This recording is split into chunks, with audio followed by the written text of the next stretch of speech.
तो भाई आज है ना तगड़ा माल हाथ में लग चुका है iQOO Neo 7 और लास्ट ईयर का iQOO Neo 6 किस को याद है 30,000 के अंदर लिटरली इसने तबाही मचा के रखी थी। स्टिल मैं कह सकता हूँ तबाही मचा के रखता है ये। तो यहाँ पर ये चेक करेंगे कि लास्ट जनरेशन और यहाँ पर न्यू जनरेशन दोनों में से क्या डिफरेंस है, कौन ज्यादा बेटर है और कौन किस तरीके से निकल कर आता है, वो सारी चीजें चेक करेंगे। तो देखो अभी के टाइम पे Neo 6 की जो प्राइसिंग है ना, बीच में ऑफर के टाइम पे 25 से 26,000 भी मिल रही थी, बट नॉर्मली ये कभी कभी 29 तक चले जाता है, 28 तक भी आता है। तो इसकी प्राइसिंग ऑफर के टाइम पे ऊपर नीचे होती रहती है। और Neo 7 का जो स्टार्टिंग वेरिएंट है ना 8GB 128, उसकी प्राइसिंग स्टार्ट हो जाती है 30,000 रुपीज पर। उसके बाद में एडिशनल कार्ड डिस्काउंट वगैरह भी आप लोग लगा सकते हो। 1500 रुपए का इंस्टेंट डिस्काउंट ले सकते हो और वहां पर ये फोन आपको 28,500 पर मिल जाएगा। दोनों फोन का जो डिजाइन है ऑलमोस्ट आप देखोगे तो बोलोगे ऑलमोस्ट सिमिलर ही निकल कर आता है। कैमरा मॉड्यूल थोड़ा सा इस तरफ था Neo 6 में, Neo 7 में थोड़ा सा सेंटर में कर दिया है और यहाँ का भी मॉड्यूल देख सकते हो, इस टाइम Neo लिखा हुआ था और ये जो मैक्रो कैमरा वो यहाँ पर था Neo 6 के लास्ट ईयर में। और अगर साइड में से भी देखोगे ना तो एक डिफरेंस यहाँ पर ये है कि Neo 7 थोड़ा सा बड़ा देखने मिलेगा आप लोगों को, जहां पर ना इसका जो वॉल्यूम रॉकर बटन और लॉक बटन थोड़ा सा ऊपर चले जाता है स्लाइटली। और आयर ब्लास्टर यहाँ पर है, Neo 7 में इस तरफ है, सेकेंडरी माइक नॉइस कैंसिलेशन, और दोनों की जो फ्रेमिंग है ना वो प्लास्टिक की निकल कर आती है और इस तरफ कुछ नहीं है। नीचे की तरफ 2 सिम कार्ड लगा सकते हो, माइक हो गया और ये टाइप सी पोर्ट आते हैं 2.0 के साथ में, सेम स्पीड है दोनों में, और स्पीकर ग्रिल यहाँ पर है। और रही बात Neo 6 के अंदर, यहाँ पर जो कैमरा रिंग देखोगे ना सेल्फी का, तो यहाँ पर आपको ना हल्का सा कुछ चमकता हुआ दिखेगा साइड में, बट वही Neo 7 के अंदर वो उन्होंने गायब कर दिया है, वो रिंग यहाँ पर नहीं आ रही है। तो अगर इनके बेजल्स को भी देखोगे तो Neo 6 का थोड़ा बेजल जो चिन है ना नीचे थोड़ा सा बड़ा है कंपेयर टू Neo 7 से, और यहाँ पर के साइड फ्रेम्स भी बेजल्स है ना वो भी कम हो गए Neo 7 के अंदर। और अगर वेट को देखोगे तो यहाँ पर Neo 6 आता है 189 और Neo 7 आता है 195, तो 6 ग्राम का डिफरेंस निकल कर आया है। अभी देखो बात करेंगे दोनों के मेन पावर्स को लेकर। तो लास्ट ईयर का Neo 6 आता है स्नैपड्रैगन 870 के साथ में और ये Neo 7 आता है भाई Dimensity 8200 के साथ में। अगर आप इसे ऑन पेपर कंपेयर करना चाहते हो ना तो ये भाई स्नैपड्रैगन 870 से आपको थोड़ा सा ज्यादा बेटर दिखने मिलेगा। और साथ में ना Neo 7 के अंदर 4nm का प्रोसेसर आता है भाई, जो आप लोगों को ना लाइक फ्लैगशिप जो फोन्स होते हैं ना उसी के अंदर वो 4nm वाला प्रोसेसर मिलता है। और यहाँ पर यही सेम प्रोसेसर आपको लाइक अंडर 30,000 में देखने मिल रहा है। लिटरली काफी कूल चीज हो जाती है। बाकी दोनों के अंदर UFS 3.1 की स्टोरेज है, जिसकी रीड एंड राइट एकदम तगड़ी निकल कर आती है। दोनों फोन में 100% चार्जिंग कर दी, वाईफाई वगैरह सेम रखा, सेम ब्राइटनेस, सेम वॉल्यूम, और जो रूम टेम्परेचर था वो था नॉर्मल 23, AC वगैरह सब कुछ ऑफ, और फोन में बैकग्राउंड में सारी एप्लीकेशन किल कर दी थी हम लोग ने। अभी हम लोग ने टेस्टिंग स्टार्ट करी सबसे पहले Antutu बेंचमार्क से। अभी यहाँ पर जो पहला Antutu बेंचमार्क निकला तो भाई Neo 7 के अंदर 8.5 लाख तक का स्कोर आ गया भाई Antutu बेंचमार्क पर, और इसे आप ऑन पेपर कंपेयर कर सकते हो स्नैपड्रैगन 888 प्लस की पावर के हिसाब से। उसके बाद में हम लोग ने फिर से एक बार और टेस्ट रन करके देखा Antutu बेंचमार्क, तो वहां पर जो Neo 6 था वो आ चुका था भाई 8 लाख, और इसने भाई भी वहां पर भी 4000 का स्कोर ड्रॉप करा था। जो टेम्परेचर गए थे ना Neo 7 के अंदर वो 38 डिग्री गया और Neo 6 के अंदर 36.6 डिग्री तो ये टच हो चुका था। उसके बाद में Geekbench 5 रन करा, जहां पर सिंगल और मल्टी कोर में Neo 7 विन करता है, और जीपीयू स्कोर में आई डोंट थिंक सो कि दोनों में ज्यादा डिफरेंस है, ऑलमोस्ट सिमिलर ही निकल कर आया भाई, पता नहीं क्या ही चीज था। बाकी आप लोगों को ऐसी डिटेल कंपैरिजन वीडियो पसंद आती है ना भाई हमारे टेकी पाठशाला से, भाई मस्त में बहुत ज्यादा मेहनत करके आप लोगों के लिए ऐसी वीडियो रेडी करता हूं। तो लाइक शेयर सब्सक्राइब कर देना और साथ में कमेंट कर देना, क्योंकि स्टार्ट के 500 कमेंट्स को हम लोग मस्त में हार्ट देंगे, तो फटाफट आप लोग कमेंट कर लेना। और हाँ, Antutu बेंचमार्क से बात रही तो यहाँ पर ये जो Redmi K60E मेरे हाथ में है और इसके अंदर भी सेम Dimensity 8200 का प्रोसेसर आता है, लेकिन इसके जो Antutu बेंचमार्क स्कोर है ना वो काफी ज्यादा कम आते हैं Neo 7 के मुकाबले। फिर नेक्स्ट हम लोग CPU थ्रॉटल का टेस्ट करते हैं, जहां पे 15 मिनट का टेस्ट होता है, तो मैक्स हो गए और एवरेज जिप स्कोर दोनों के अंदर विन करता है भाई अपना भाई साहब Neo 7। फिर उसके बाद में हम लोग ने हैवी 3D मार्क का टेस्ट किया, जो भाई काफी ज्यादा खतरनाक होता है। 20 मिनट का टेस्ट होता है जिसमें ना लूप एनिमेशन चलते हैं, 3D ग्राफिक्स होता है रन, एक साथ हम लोग ने करके देखा। और इसके टाइम पे जो रूम का टेम्परेचर नॉर्मली 23 पे था, AC पंखे सब ऑफ करके रखे थे, ये बात ध्यान रखना। बाकी यहाँ पर अगर आप देखोगे ना एवरेज जो FPS थे ना, जो ज्यादा स्टेबिलिटी देखने मिल रही थी हमें Neo 6 के अंदर, लेकिन एक बात है जो लो और बेस्ट जो लूप स्कोर होते हैं ना वो सबसे ज्यादा हमको देखने मिले इस भाई साहब में। तो ये टास्क तो हैवी करवा देता है मतलब मस्त तरीके से। फिर मैंने 4K की 60 FPS वीडियो रिकॉर्डिंग को ऑन कर दिया दोनों फोन के अंदर सेम टाइम पे, और वो मैंने 30 मिनट का प्लेबैक दिया दोनों में। फिर उसके बाद में YouTube पर भी प्लेबैक किया हम लोग ने, और वहां पर भी नॉर्मली दोनों फोन के जो टेम्परेचर थे नॉर्मली 33 डिग्री पर आ चुके थे। अब ये टेस्ट में एक चीज आपको पता चल जाएगी कि किसके अंदर ज्यादा बैटरी बैकअप देखने मिलता है या कितना ज्यादा बेटर है, क्योंकि देखो Neo 6 के अंदर 4700 mAh की बैटरी बैटरी है और साथ में 80 वॉट के चार्जर के साथ में आता है। और यहाँ पर ये 5000 mAh की बैटरी है और इस पर 120 वॉट का चार्जर आता है। और Neo 7 है ना, चार्जिंग में लाइक 10 मिनट चार्ज करोगे तो 50% तक भाई चार्ज भी हो जाता है, क्योंकि जो इसका तगड़ा 120 वॉट का चार्जर आता है ना, उसकी वजह से ये सारी चीज पॉसिबल। और वो जो टेस्ट चला था 2 हार्स 21 मिनट का, अब उसके अंदर ये फोन पे जो बैटरी उतरी वो टोटल आ गई थी फाइनल 53% पर और इस पर आई 49% पर। और देखो यहाँ पर ये था कि ये फोन ज्यादा हीटअप भी हुआ, ज्यादा पावर भी खींच के दिया, सो दैट्स व्हाई यहाँ पर आपको टेम्परेचर या फिर जो बैटरी वाला ड्रॉप है ना थोड़ा सा ज्यादा इसलिए देखने मिला। बट एट द एंड जो पावर और परफॉर्मेंस जो सबसे ज्यादा निकाल के देता है इन दोनों के कंपैरिजन में भाई साहब Neo 7। बाकी अभी बात करें गेमिंग को लेकर तो के अंदर जो PUBG न्यू स्टेट हो गया वहां पर आप 90 FPS की गेमिंग कर सकते हो, COD पर 90 FPS की गेमिंग कर सकते हो। बट रही बात BGMI, वहां पर अभी फिलहाल 60 FPS है, पर जैसे ही BGMI आएगा तो वहां पर बोला गया है कि भाई आपको 90 FPS का भी सपोर्ट मिल जाएगा।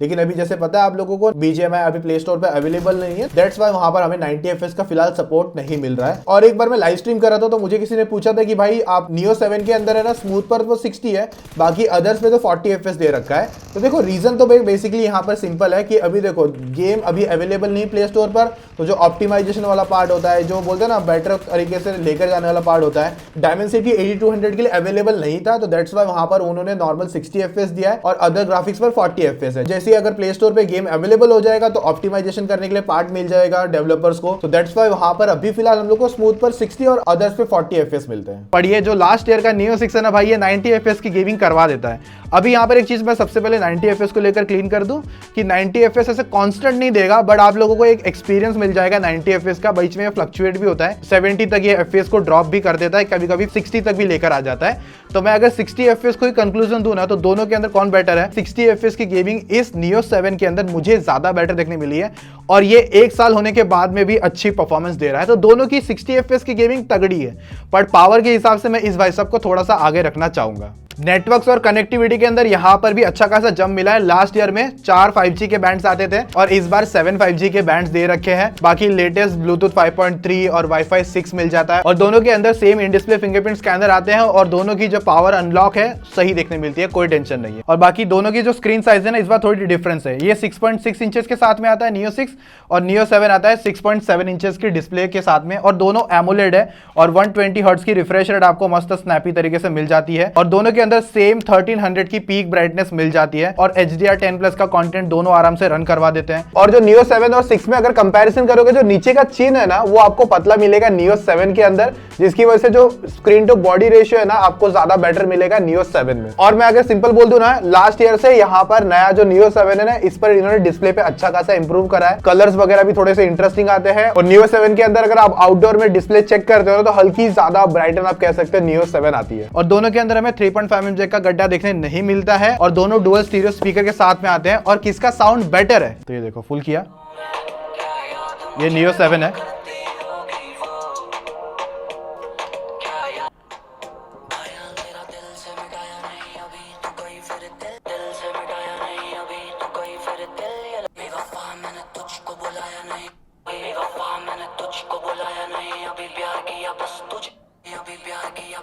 और जो इस बार का Neo 7 है ना, इसका जो स्पीकर भी है ना, इन्होंने लाउडर कर दिया है, क्लियर कर दिया है, थोड़ा सा बेसी भी कर दिया है। अगले 2 साल आप लोगों को Android 15 तक की भी अपडेट आराम से Neo 7 में मिल जाएगी और Neo 6 में मेरे हिसाब से 14 तक की अपडेट आएगी, जहां तक मैं श्योर हूं, क्योंकि ये 12 के साथ में आया था। मतलब 1 साल आपको ज्यादा कौन निकाल के देगा, अपना Neo 7 भाई। तो फ्रंटियर चॉइस को लेकर मैं बोलूंगा यहाँ पर सिंपली कि काफी सही तरीके से काम करता है, मिनिमल है और आराम से आपके जो ऑप्टिमाइजेशन वगैरह है या जो डेली टास्क है उसमें कोई ज्यादा मुझे ग्लिचेस वगैरह देखने नहीं मिले हैं फिलहाल मेरे यूजेस में। तो अभी देखो रही बात कैमरास को लेकर, तो यहाँ पर आपको थोड़े चेंजेस देखने मिलेंगे। लास्ट ईयर के Neo 6 में हमें मेन 64 MP मिलता था और साथ में 8 MP का अल्ट्रा वाइड भी आता था। 2 MP का मैक्रो है, उसको छोड़ो, लेकिन इस बार 64 MP का मेन कैमरा है 7 के अंदर, वो ठीक है। और जो सेल्फीज है दोनों 16 मेगापिक्सल के साथ में आती है। तो भाई हम लोग ने ना साइड बाय साइड दोनों फोन में फोटो ली है और मैंने इतना नोटिस किया है कि जो ह्यूमन सब्जेक्ट्स पर Neo 7 थोड़ी सी ज्यादा ब्राइटन फोटो निकाल के दे। और एक चीज नोटिस करिए कि Neo 6 के अंदर जो है ना कूल टोन आता है और वही Neo 7 के अंदर थोड़ा सा वार्म यूनिफॉर्म कलर टोन देखने मिलता है। और जहां पर ज्यादा अच्छी ब्राइटनेस है ना, वहां पर अच्छे से कंट्रोल Neo 7 रखता है। और Neo 7 के अंदर एक चीज नोटिस की है, जो कलर टोन है ना, थोड़ा सा नेचुरल टोन की तरफ जाता है, थोड़ा सा कॉन्ट्रास्टी भी देखने मिलता है। और जब लो लाइट की सिनेरियो में बात आती है ना, तो वहां पर Neo 7 के अंदर आपको ज्यादा बेटर डिटेल देखने मिल जाएगी। इस फोटो के अंदर जो Neo 7 में जो टी शर्ट का कलर है ना भाई, वो एकदम क्लोज टू नेचुरल था। और वहीं Neo 6 के अंदर हमें थोड़ा सा अलग कलर टोन देखने मिला। और रही बात सेल्फीज को लेकर, तो ना वहां पर जो अच्छी शार्पनेस और डिटेलिंग के साथ में मुझे थोड़ा लगा कि Neo 6 ज्यादा बेटर डिटेलिंग निकाल रहा है, नॉर्मल मोड में भी, इवन पोर्ट्रेट मोड्स में भी। और लो लाइटिंग में जहां पर मुझे थोड़ा ज्यादा बेटर लगा सेल्फी के अंदर, वो Neo 7 था, क्योंकि लो लाइट के अंदर जो डिटेलिंग वगैरह है ना, वहां पर वो मुझे अच्छे से देखने मिल रही थी। और जो डायनेमिक रेंज वाला पार्ट होता है, बैकग्राउंड से अच्छी हार्श लाइट आ रही है, तो वहां पर भी जो बेटर कंट्रोल करके रखा था ना, वो Neo 7 था। अभी इस फोटो में अगर देखोगे ना, तो Neo 7 के बैकग्राउंड में जो वॉल है ना, वो ग्रीन कलर की नहीं है, वो ग्रे कलर की है। बट है ना, वहां पर ग्रेनेस थोड़ी सी ज्यादा हो गई, दैट्स व्हाई वहां पर वो ग्रीन हो चुका है। बट Neo 7 के अंदर जो कलर टोन है ना, एकदम ऑलमोस्ट नेचुरल की तरफ गया हुआ है। इस फोटो के अंदर अगर ध्यान से देखोगे ना, तो Neo 7 में थोड़ी अच्छी डिटेल कलर टोन देखने मिल रहा है। पोर्ट्रेट में भी ज्यादा अच्छी तरीके से Neo 7 ने काम किया है, क्योंकि Neo 6 ने ना साइड में से थोड़ा सा ब्लर नहीं किया था। और जब वीडियो रिकॉर्डिंग की बात आती है ना, कि Neo 7 जो लो लाइट के अंदर है ना, ग्रेन्स वगैरह नहीं निकालता है, और अच्छे से जो लाइटिंग है ना, थोड़ी ज्यादा बेटर लेके जाता है Neo 7। और जो डिटेलिंग वगैरह हो गई, वहां पर भी प्रॉपर तरीके से आता है। और दोनों के अंदर 4K at 60 FPS में जब वीडियो खींचोगे, तो जो स्टेबलाइजेशन वाला मोड है ना, वो ऑन नहीं रहता है, वो ऑफ हो जाता है। और देखो, अब हम लोगों ने स्टैंडर्ड स्टेबलाइजेशन ऑन कर दिया है, जो 4K at 30 FPS पे वर्क करता है। तो अब जो क्वालिटी है, जो स्टेबलाइजेशन है, अगर फोन एकदम से हिलेंगे या मैं भी चमकी, पर जैसे मैंने कहा कि लो लाइट के अंदर जो ज्यादा बेटर डिटेलिंग वगैरह लेकर आ रहा है, वो Neo 7 था। और एक सिनेरियो पे मुझे ऐसा फील हुआ कि Neo 7 में जो बैकग्राउंड पे ना बहुत ज्यादा हार्श लाइट हो गई थी, और वहीं जो एक तरीके से प्रॉपर तरीके से स्टेबल रखा भाई, वो Neo 7 था वीडियो के डिपार्टमेंट में। और वहीं अगर सेल्फी में बात करें, तो वहां पर आप लाइक 1080p 30 FPS की वीडियो ले सकते हो। और जब लो लाइट वाली बात आती है, तो Neo 7 के अंदर आपको थोड़ा ज्यादा बेटर डिटेल मिल जाएगा। तो एट दी एंड सिनेरियो में इतना कहूंगा कि मोस्ट ऑफ, मतलब कह सकते हो 90% टाइम है ना, आपको जो Neo 7 का कैमरा ना ज्यादा बेटर लगेगा, थोड़ी ज्यादा बेटर डिटेलिंग निकाल के देगा, थोड़ी ज्यादा अच्छी से डिटेल भी निकाल के देगा, लो लाइट में भी अच्छा बेटर परफॉर्म करेगा, और खास करके पोर्ट्रेट फोटोज में भी। अभी अगर एंड सिनेरियो में अगर फाइनल कंक्लूजन को लेकर बताऊं ना, तो देखो यहाँ पर एक चीज है बस कि Neo 7 के अंदर हमें एक अल्ट्रा वाइड का लेंस देखने नहीं मिलता है। लाइक आपका डिस्प्ले हो गया, परफॉर्मेंस हो गया, ऑडियो हो गया, और इवन जो बैटरी भी जो इंप्रूव करी है 5000 पर, और साथ में जो चार्जर भी इंप्रूव करा है, और साथ में हाँ वो जो अपना 4nm वाला जो प्रोसेसर बेसिकली जो निकल कर आता है ना, और इस प्राइस के अंदर देना, तो भाई लिटरली और ज्यादा बोलते हैं ना, फर्स्ट हो चुका है ऐसा फोन जो 4nm का प्रोसेसर हमको अंडर 30,000 में दे रहा है। और एक बात अच्छी ये भी है कि इन्होंने ना प्राइसिंग भी बढ़ाई नहीं है। जो लास्ट ईयर का Neo 6 जो लॉन्च हुआ था 30,000 में हुआ था, और ये भाई साहब भी 30,000 में ही हुआ है। और कार्ड ऑफर लगाओगे तो वहां पर आपको ये 1500 रुपए और कम दिखने मिल जाएगा, मतलब 28,500 के आसपास आ जाएगा। लाइक जो डिस्प्ले हो गया, परफॉर्मेंस हो गया, कैमरा हो गया, वहां पर आपको ऑलमोस्ट है ना, कह सकते हो अच्छी खासी इंप्रूवमेंट देखने मिलती है इस बार के Neo 7 के अंदर। तो अगर मैं बता दूं भाई, मैं लाइव स्ट्रीम वगैरह कर रहा था, और बहुत सारे लोग पूछ रहे थे कि Neo 7 या फिर Neo 6, तो एट द एंड मैं बता दूंगा सिंपल में कि भाई काफी अच्छी तगड़ी परफॉर्मेंस चाहिए आपको, और कैमरा बेटर चाहिए, और जो चार्जिंग वाला पार्ट, तो मतलब समझ गए ना, बहुत सारी चीजें जो इंप्रूवमेंट हुई है वो इस बार के Neo 7 पर है, और आप लोग इसे आराम से कंसिडर कर सकते हो। तो ये था मेरी तरफ से सारा इस वीडियो के अंदर डिटेलिंग वगैरह, जितना हम लोग डीप में घुस सकते थे वो सारी चीज हम लोग ने इस वीडियो में समझा दी है। तो अगर आपके फिर भी कुछ ऐसे डाउट छूट गए रहेंगे फॉर एग्जांपल, तो भाई वो चीजें ना आप लोग कमेंट करके पूछ लेना, मस्त में मैं आपको वहां पर भी रिप्लाई दे दूंगा। और जो कमेंट का टारगेट दिया है, तो भाई वो भी कंप्लीट कर देना फटाफट, सभी कमेंट्स को मस्त में हार्ट दूंगा। बाकी अगर आपको Neo 7 का BGMI टेस्ट देखना है एकदम FPS डेटा के साथ में प्रॉपरली, तो वो वीडियो आपको यहाँ पर मिल जाएगी, क्लिक करके चेकआउट कर सकते हो। और नेक्स्ट कौन सा टॉपिक पे हमको काम करना चालू करना चाहिए, या कोई कंपैरिजन होगा, या कोई प्रोडक्ट रिव्यू होगा, वो सब चीजें आप लोग मुझे कमेंट में आराम से बता सकते हैं। मैं मिलूंगा आप लोगों को और इंटरेस्टिंग वीडियोस में, तो अभी के लिए take care, tata, bye bye, जय हिंद।